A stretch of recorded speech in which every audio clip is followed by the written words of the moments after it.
सई देवांशच्या प्रेमाला लागणार गालबोट, अंजलीची वाईट नजर पडणार दोघांच्या गोड क्षणांवर. तुझी माझी जमली जोडी मालिकेची कहाणी खूपच इंटरेस्टिंग होताना दिसते. मालिकेत ट्विस्ट अँड टर्न्स बघायला मिळत आहेत. या सगळ्यातच बघायला मिळणार आहे सई आणि देवांशचा रोमॅन्स. हो, येणाऱ्या एपिसोडचा नवीन प्रोमो समोर आलेला आहे, ज्यामध्ये आपल्याला बघायला मिळते की सई आणि देवांश यांनी एकमेकांसोबत गोड क्षण घालवण्याचं ठरवलेलं आहे, ज्या निमित्ताने दोघंही बाहेर फिरायला निघालेले आहेत.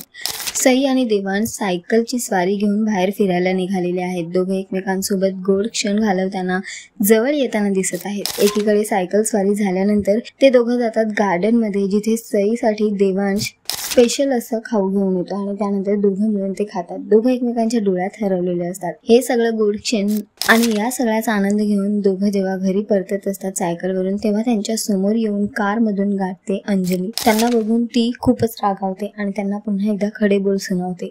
सई आणि देवांशला म्हणते की तुम्ही आता तुमच्या कर्माची फळं भोगा, कारण तुम्ही माझ्या वाकड्यात गेलेले आहात म्हणून. सई देवांशला याचा खूप राग येतो, तर सई अंजलीला सुद्धा सडेतोड उत्तर देते आणि तिला म्हणते की तुझा जेव्हा खोटारडेपणा सगळ्यांसमोर येईल ना, तेव्हा तुला कळेल की खोटं कोण आहे आणि कर्माची फळं कोण भोगते. तर सध्या तरी सई देवांशचा रोमॅन्स बघायला मिळतोय, पण त्यांच्या या रोमॅन्सवर, त्यांच्या या गोड क्षणाला गालबोट लागून अंजलीशी त्यांची भेट होणार आहे. म्हणून फार महत्वाचं असणार आहे की अंजलीचा पर्दाफाश कधी आणि कुठे कसा होणार. सध्या तरी शोचा ट्रॅक खूपच इंटरेस्टिंग होताना दिसतोय. तुम्हाला किती आवडतोय हा ट्रॅक आम्हाला कमेंट करून नक्की सांगा आणि अशाच टेलिव्हिजन अपडेटसाठी डेली गप्पाला लाईक, शेअर, सबस्क्राईब नक्की करा. नमस्कार.